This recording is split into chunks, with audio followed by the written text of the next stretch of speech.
Yo, it's Captain coming at you with a Tears of the Kingdom Adventure Journal number 30. Looked it up ahead of time, and 30 is easy to remember, so I knew that one. This one is all about the Fire Temple. The Fire and it's gonna be mainly me like gushing about the Fire Temple. I really liked the Fire Temple, and the whole our whole stream, the whole time I played tonight was just the Fire Temple. We had started it at the in the last stream, got in there, saw the opening cutscene, and it was like, oh, we got Zelda floats up and does the thing, and you like got to get in the doors, and you hear the voice. It's like open the locks, and by the end of it, we saw into the time today, we saw the cutscene at the end. We beat the boss. Saw the cutscene at the end, and got more Zelda. Got more Zelda's story, which I don't know feels like we know more of it now. I realize it's the same scene that we saw when we beat the Wind Temple, but was slightly different.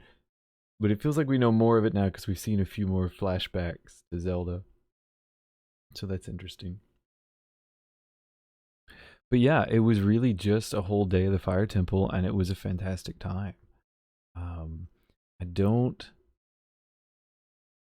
I don't know. It's not like you like go through each room and talk about what's going on, but I just want to talk about the impressions of the Fire Temple because it's kind of it's kind of the dungeon that I always wanted in this type of Zelda game. I've said it before, but Breath of the Wild felt like it was lacking dungeons. Like I liked the shrines and I liked the divine beasts, but I really, really wanted also dungeons.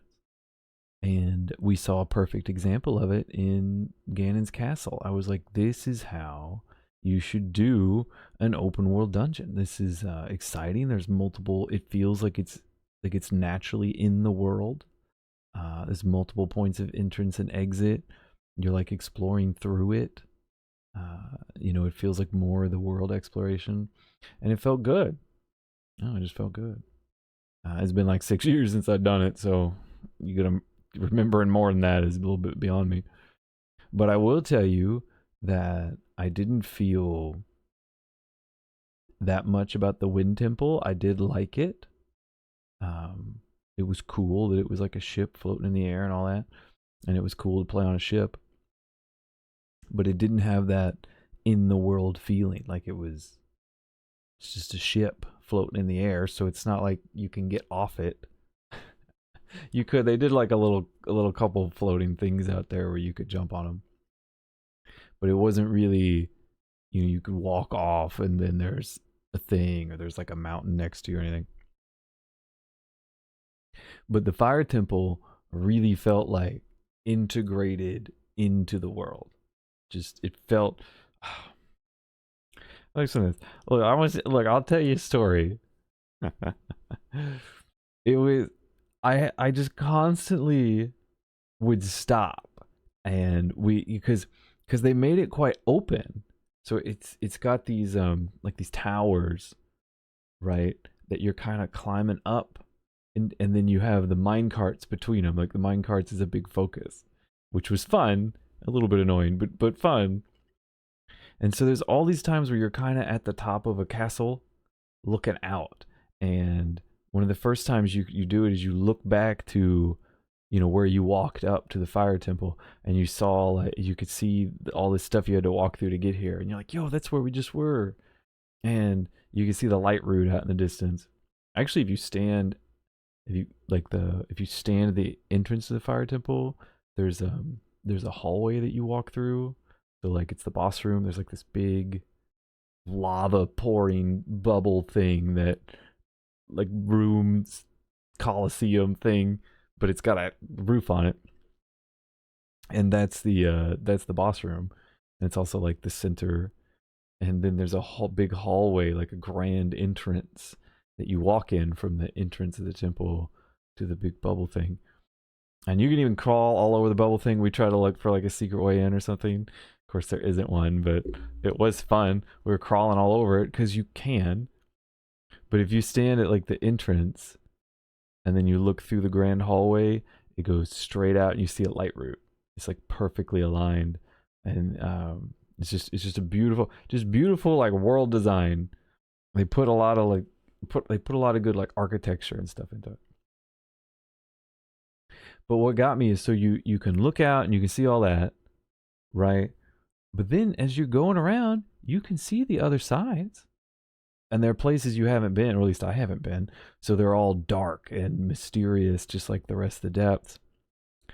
And several times I decided, okay, I'm gonna sit on top and I'm seeing this blackness and my curiosity is piqued. I'm gonna shoot my bow and send one of the little light bulbs out there and see what happens. And you could still reveal it, just like it's part of the depths, because it is. Because you're in the map at all times. When you're on top of the little towers, you are in the map. When you're running around, you're in the map. Like, it's a real piece in the real world, and it feels so good because that is the whole point of these games. Breath of the Wild, right? It's about the wild. It's about the world, right? And this is Tears of the Kingdom, the follow-up. I don't know if you want to say it's about the kingdom, but it's still about the world, and you're interacting with it. And I even jumped off because I saw some pose over there. I was like, that looks interesting. I would just let me just head over there.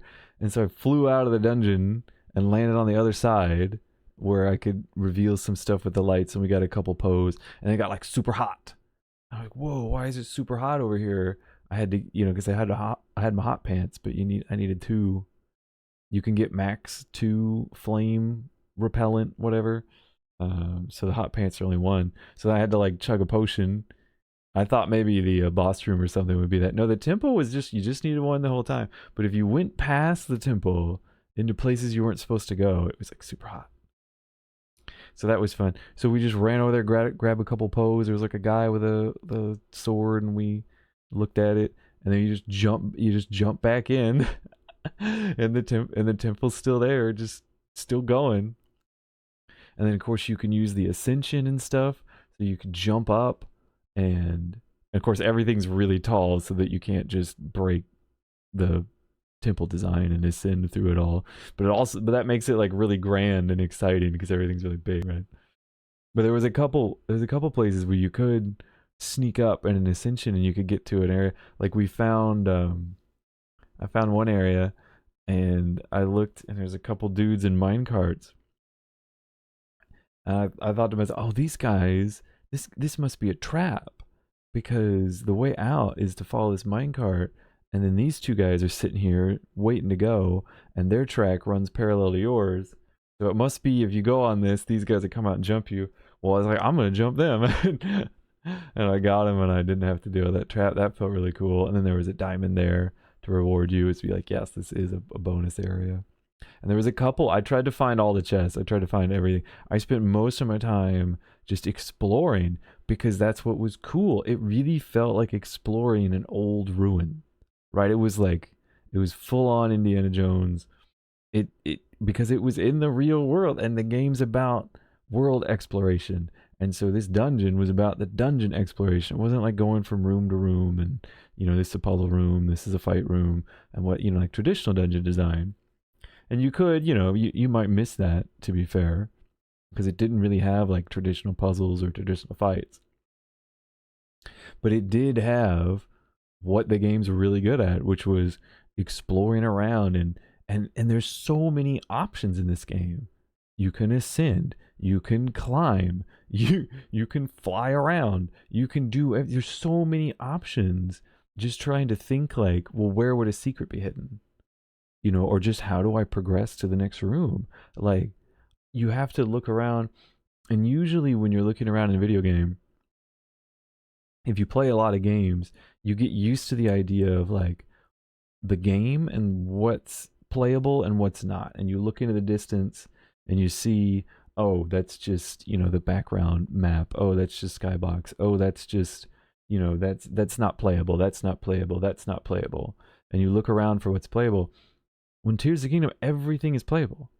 Just about everything you see. I think literally everything you see is playable space. And so you're trying to just figure out, well, like where is the secret? Where is the dungeon? Where do I need to go?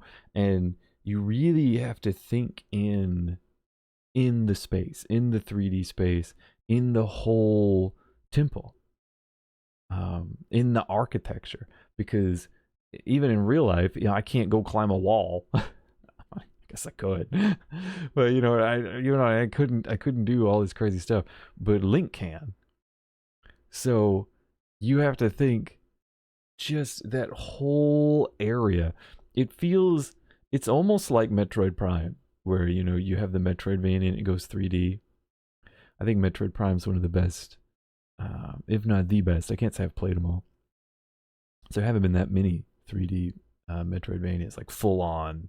We're actually just gonna make a straight up Metroidvania. Not like you could argue Zelda is a very light Metroidvania, but I mean like full on crazy little rooms that go all over the place. Metroid Prime had that, and what was nice is you pull out the map and it's in 3D and you got to spin it around because otherwise you can't make sense of it because it's a 3D Metroidvania. And that's what this felt like to me. Is like all of a sudden everything's in 3D, even though we've been playing Zelda in 3D for a long time. It was now everything's in 3D because I can really go anywhere. And I was doing one of the first challenge because you go around, you ring like 5 gongs, and that's how you open the gate, And after one of the first gongs, you have to go across some lava. It's really easy. You just you jump over some lava, and then there's the building. It's like I'm teaching you how to do it.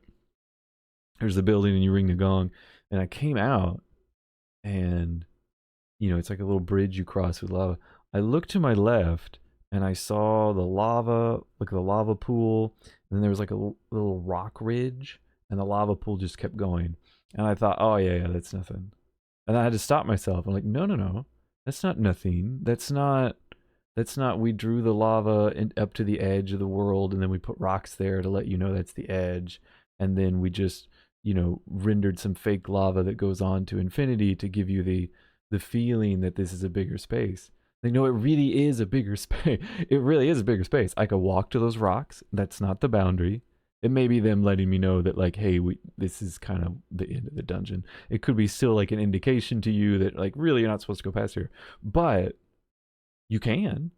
You could get a lava car and drive over that and just keep going until you find the next piece of world, and then you're in the depths. You could drive around. You could drive around the whole dungeon and see if you can find a better way in that you would have liked. And they did play test a lot because I tried to find all sorts of cheats with the ascend thing and I couldn't find it. Although we did have to brute force one of the puzzles because I'm pretty sure I didn't solve it. But that just blew my mind. And it was from that point on, because we were at the bottom, right? That was before we even got to climb up and look out and see the world. Just constantly reminded that you're in the world and you can do it. I was always shooting the light bulbs up. There was one time we even got to the top of one of the towers. It was really a really tall tower. And I said, you know what? Should I climb this? Should I just keep climbing this tower? And we got on the outside and we kept climbing and we got to the top, and then it turned into rocks, and the rocks just went up into the darkness, right? Like you're past the dungeon, it's not lit up anymore. You're in the depths, right? Nothing's get lit up unless you put a light bulb there. And I was thinking to myself, we could just keep climbing. We could see what's up there. Maybe there's a secret. Maybe there's something hidden. Maybe there's just something weird. And we climbed. And we climbed and we climbed, and I ran out of stamina and there was nowhere to stand. And so I had a bunch of stamina potions. So I popped my stamina potion. I popped 1, 2, 3, 5 stamina. I popped all my stamina potions. We got so high that the superheat kicked in again. I was like, oh my god, the superheat's back. So I had to pop a heat resistant potion. And so then it's very dark. There's all this like extra fire particle effects, We couldn't see anything. You know, because you can't put a light down while you're climbing. We couldn't see anything. We got really, really high. Like really high. I was totally out of potions. Totally out of stamina. I just had one like yellow, like mostly full yellow wheel left. And I was saving that for the comeback, right? Well, I was hoping not to use it at all, but I was saving it for the comeback because you're gonna have to like glide back down, and gliding takes stamina too. So I wanted to live through this, right? But I really did want to see and it was pretty clear there was nothing, like we couldn't even see if we were moving up or anything anymore. So I decided to call it, but I wanted to achieve something. I wanted to kind of like, because we didn't find anything, so I wanted to. Well, how do I do something to see what we actually accomplished? And I thought, oh, you know what? I'll jump off. I'll pull out the bow real quick. It'll give me this slow time. I'll shoot a light bulb, right? Because you can throw them or you can put them on your bow. I'll shoot a light bulb and then we'll glide and see what we got. And I tell you, I did that. It used way too much stamina, but I did that, and we were actually like right next to the ceiling. Like I thought we had got to the ceiling and climbed over it, like it was rocks, but the rocks kept going up, and then it spreads out because you're in the depths, right? So you're underground. The rocks like hit and then curved and then like spread flat for a really long time. And I was sitting there thinking, yo, that's the actual ceiling. We made it to the ceiling. And then you could see there was like a stalactite or something coming off the top of the ceiling. And I thought to myself, oh man, I wish I could have touched that. But I mean, of course I couldn't have seen it, couldn't have known of it. And we can't, it's not like we can climb back up there. We have no more stamina potions. But we could, and it wasn't really set up properly, but you could just kind of like jump out and look up and see the light bulb up there that we had put. It was so cool. It was so cool. Just to think, like, yes, we're just connected to everything. We're in the world. We climbed up to the top of the ceiling, right? We climbed to the top of the depths. Who knows? Maybe if I had more stamina, I could have climbed out of the depths. Who knows? Maybe we could have. But I don't know. That to me, that's like the best example I can give you of how cool it feels that these dungeons are in the world. They are not separate instances. They are not separate like buildings or isolated play spaces. The Fire Temple, because I guess I don't. Maybe the other ones aren't. I should say not the dungeons. I should say the temple. This temple.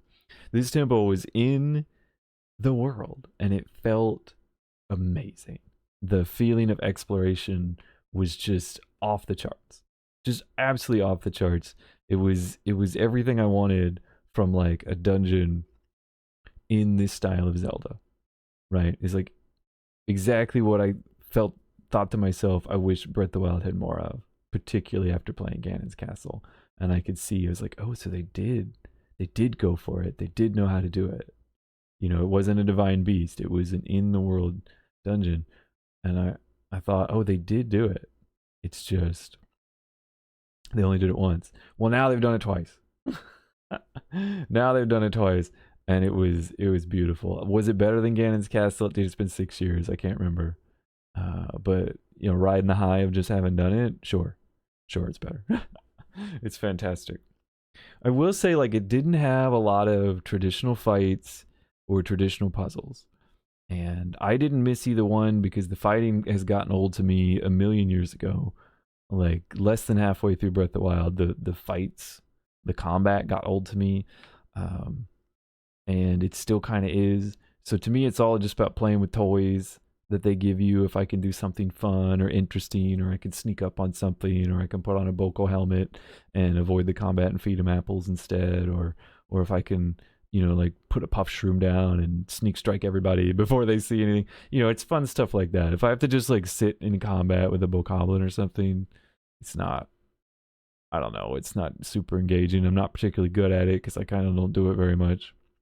Well, I'm trying to get better at it, so I'm not so annoyed. To me, it's kind of like, well, let me just wait until I have upgrades and I'm not dying every 2 seconds.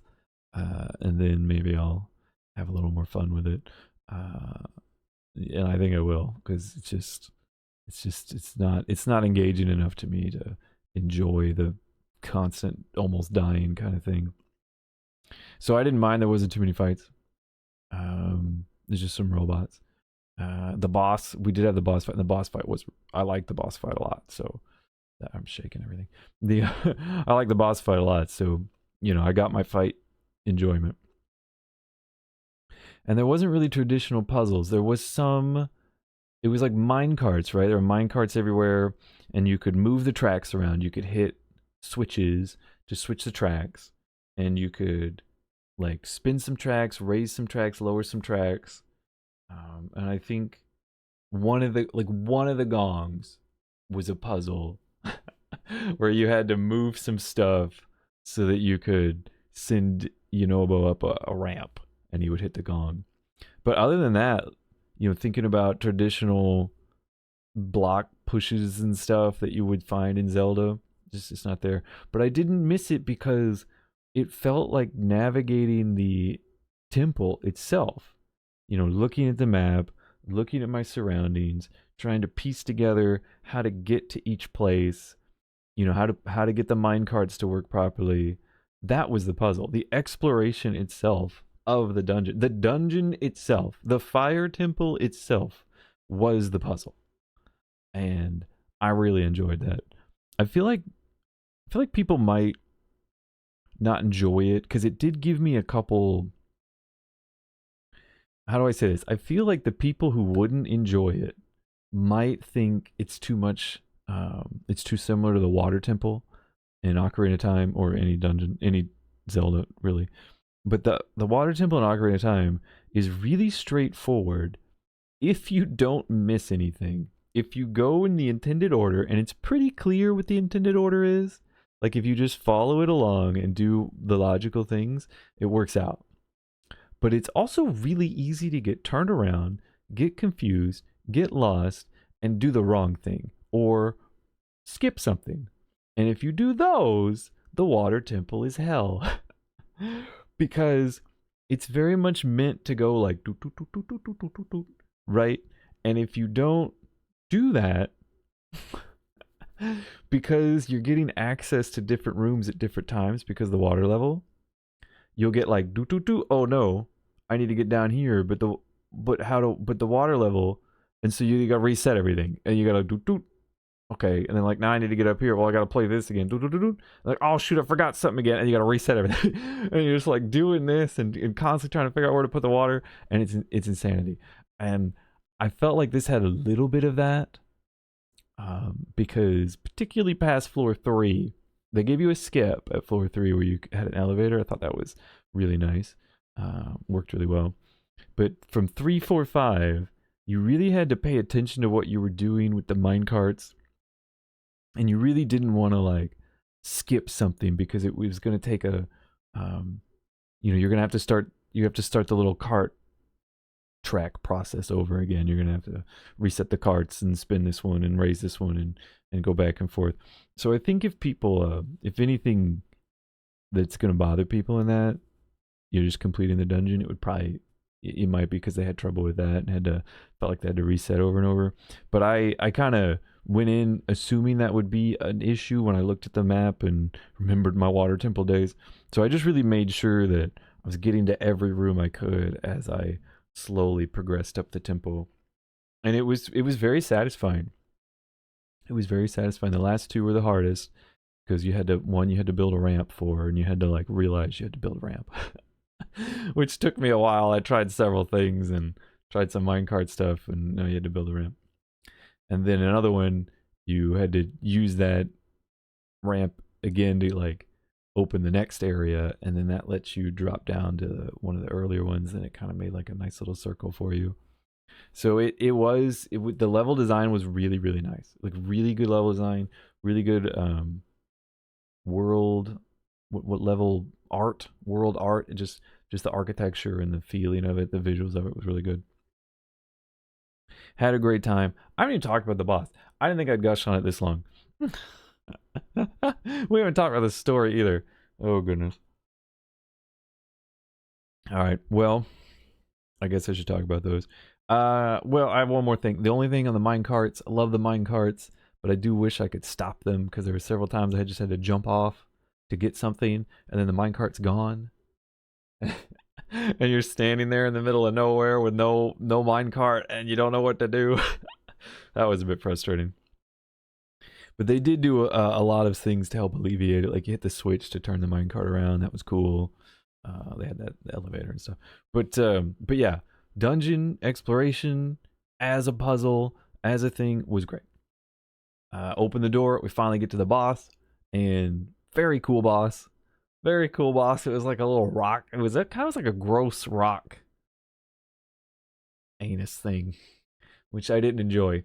But and it had an eyeball right in the center, which I really didn't enjoy.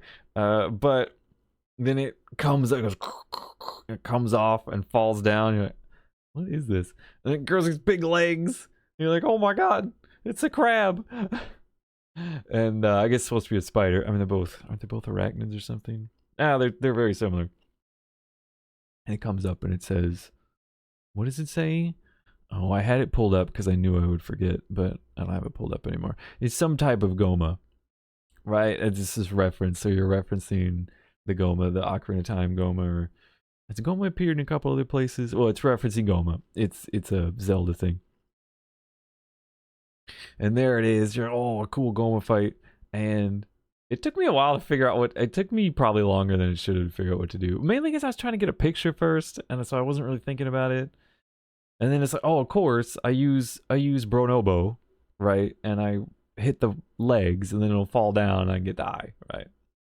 And so you do that, and then it's throwing red because its legs are made out of the marbled rock roast, right?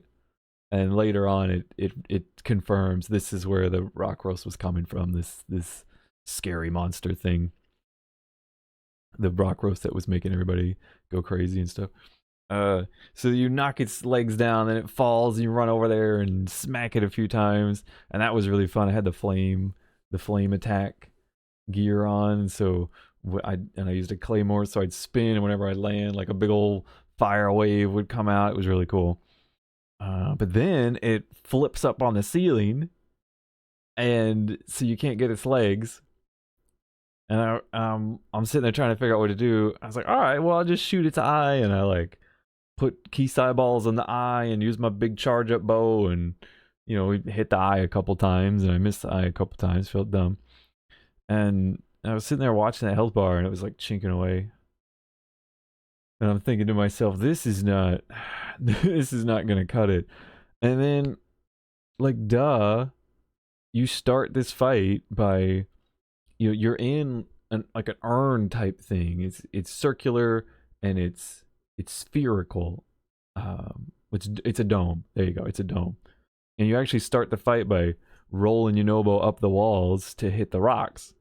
So of course, right? You roll Yunobo up the wall to hit the crab legs, even though it's on the ceiling.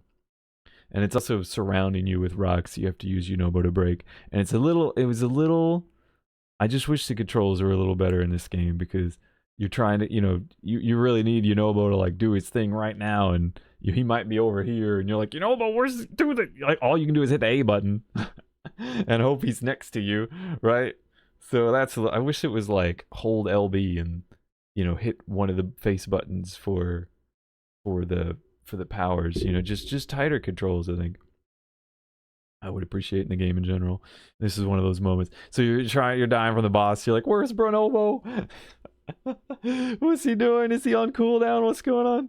And so, but you break out because the boss will shoot rocks at you, and if you leave them alone, they'll explode and it'll hurt, right? So it'll trap you in the rocks. Sometimes you got to get Bronobo to break you out, and then you get Bronobo to run up there and hit the legs, and then it falls down, and then you can jump on it again and kill it.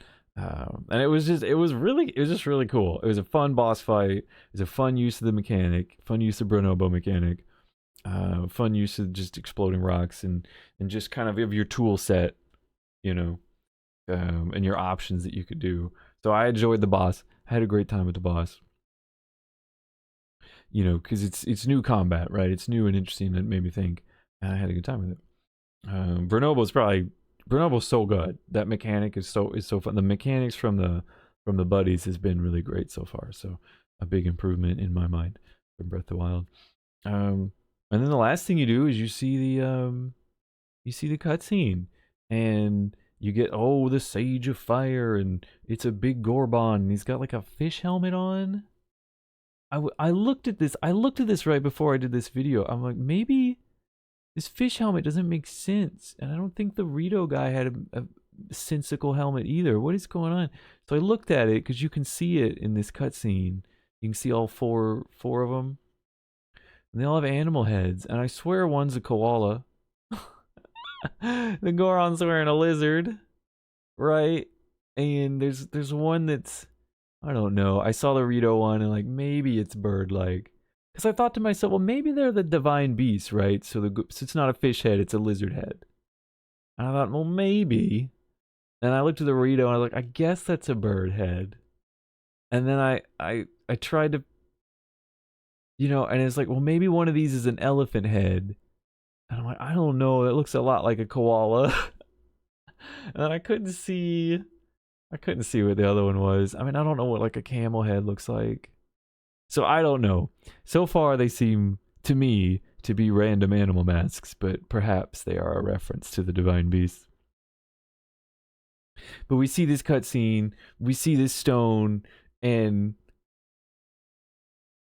I want to talk about this story, but I need to talk about this stone. I need to not do a video this long. Oh well, here we are. I need to talk about this stone because this stone is a belt buckle, okay, which is fine, but it's on a Goron, and a Goron is essentially a boulder. It's a sphere with legs, and so you get very much the pants on Donald Duck feel, where it's weird. It's not quite right, and they zoom the camera in on this belt buckle on the bottom of this Goron.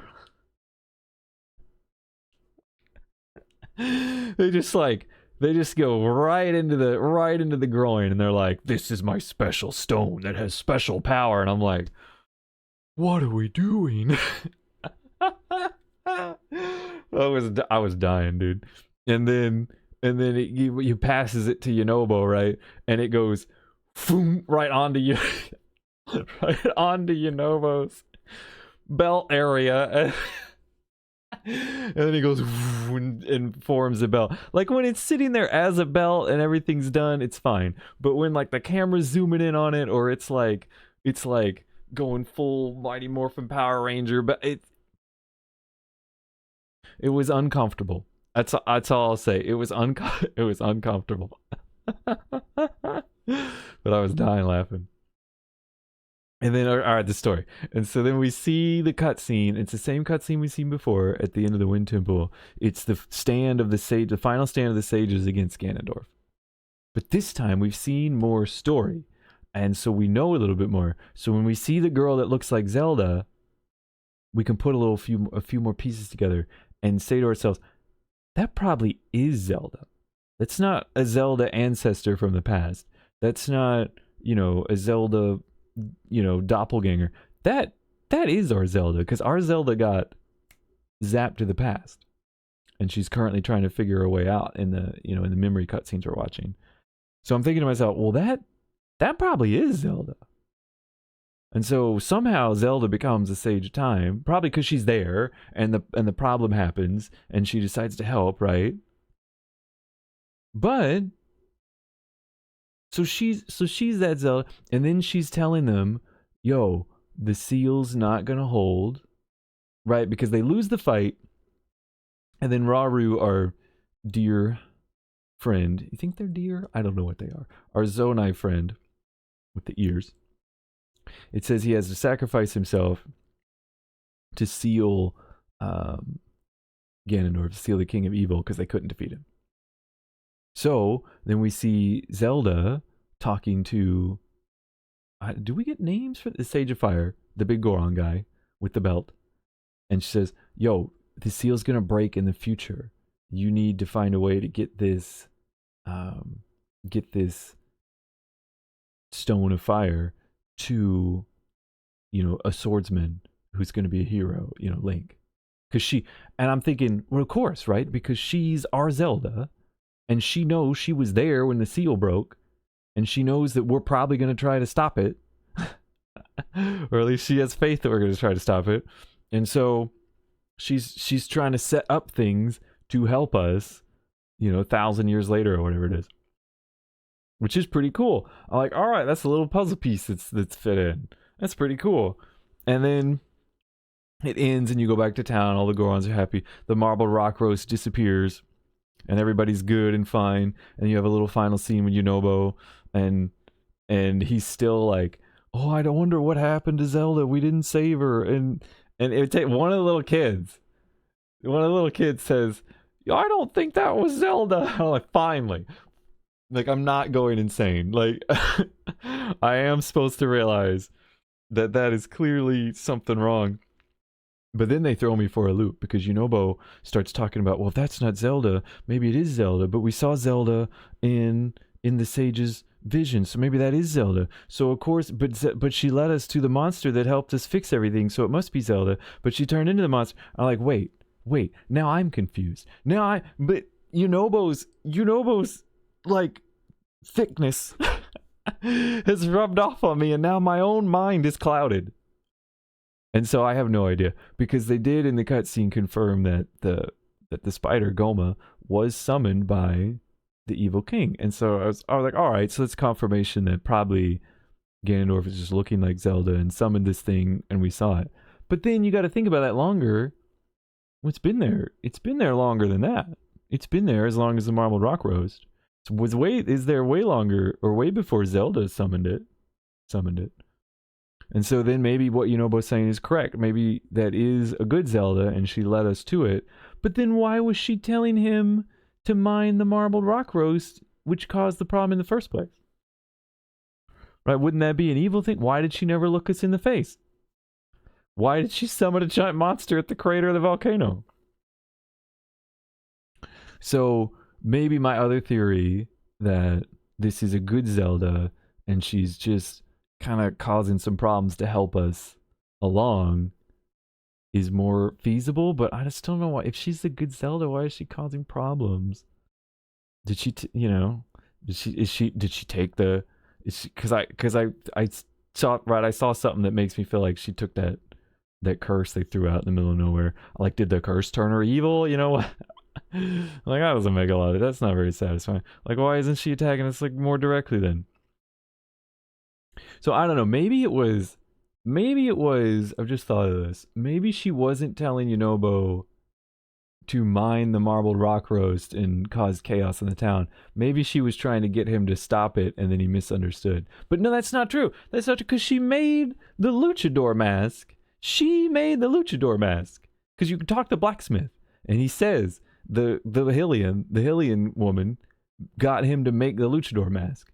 And it was weird and a weird material. And that luchador mask was mind controlling Yunobo and was making him do bad things. So clearly that's an evil Zelda. But you could be like, well, that was the evil Zelda, and then that was the Ganondorf Zelda, and we scared her off. But then the real Zelda, Ghost Zelda, right? Because we saw a Ghost Zelda at the castle a long time ago. Which is still boggling my mind, because, well, if she's stuck in the past, how are we seeing a Ghost Zelda? Did she come back? Did she just use projection power? Is that a real Zelda? Why does she have ghost powers now? These are still puzzle pieces that need to be figured out. Will need to be revealed as we go. But so maybe it was, okay, there was an evil Zelda that made him do the mask, and then once we got rid of that Zelda, then the real Ghost Zelda showed us the way to Death Mountain, showed us the way to the Fire Temple, and showed us the way to the stone and the boss, and helped us. I don't know. I don't know if that will ever be explained. It was weird, and Yunobo got me confused. I feel as big and dumb as Yunobo. Well, actually, I don't feel as big and... I feel small and dumb. So I don't know what's going on with that. That'll be fun to figure out as we get more. But what's nice is I will see that cutscene again at least 2 more times, right? Presumably for the other 2 towns, the the Gerudo and the Zora. So maybe like as we go and we get more information each time we see it's going to be more interesting. Because this was more interesting than last time, just because we had a little more context.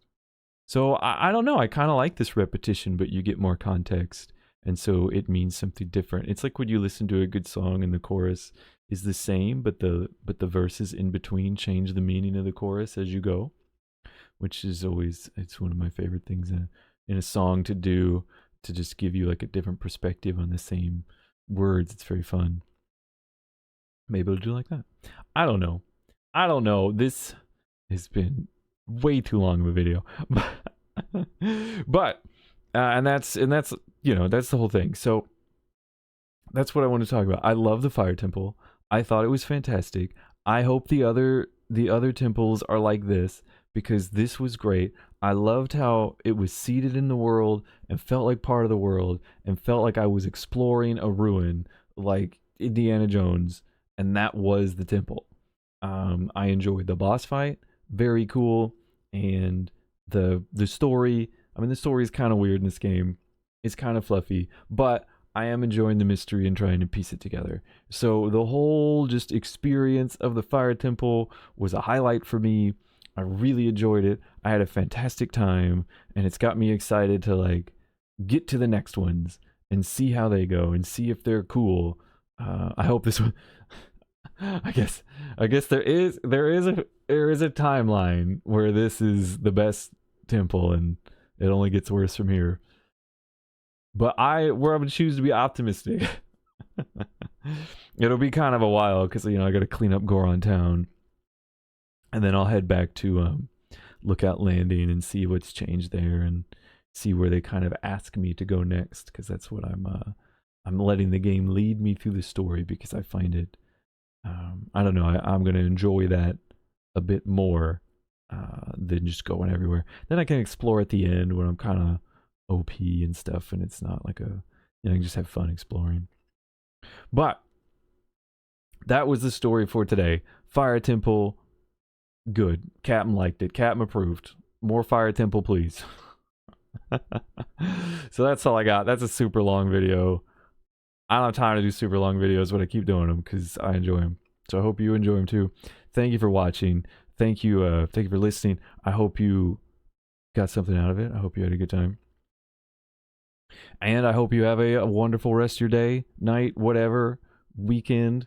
We'll probably come back to Zelda in a little bit, because I feel like we stopped. We'll probably play something else. So it might be a little bit for the next Zelda video, but we'll have more videos. And yeah, have a good one. I will see you around. Peace out.